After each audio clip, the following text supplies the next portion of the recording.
How to kill chipmunks. Chipmunks may be cute, but they can also be annoying pests. As they gather and store seeds for the winter, chipmunks may deplete your bird feeder, dig up seeds and flower bulbs in your garden, and chew into containers of pet food.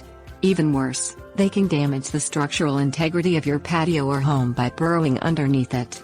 Trapping and killing chipmunks can help protect your property. Things you will need: cardboard box, strychnine, rat trap snap or wire cage. Cut a 3-inch hole in a small cardboard box.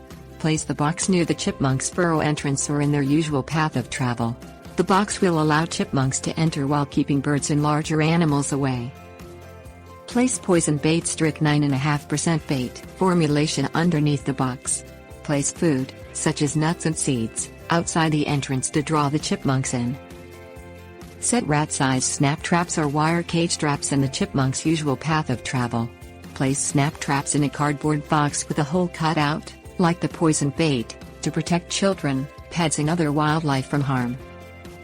Bait the traps with peanut butter mixed with oatmeal, sunflower seeds or dried fruit. Place the baited traps out for 2 or 3 days without setting them. This will help the chipmunk get used to the trap's presence and feel safe going there for food. Release chipmunks trapped in live traps at least a mile away from your home, or euthanize them humanely. Change the environment to make it less attractive for other chipmunks who might want to move in. Store all food and seed in rodent-proof containers, and keep bird feeders 25 to 30 feet away from your house. Remove ornamental shrubbery or dry rock walls that may provide cover for chipmunks.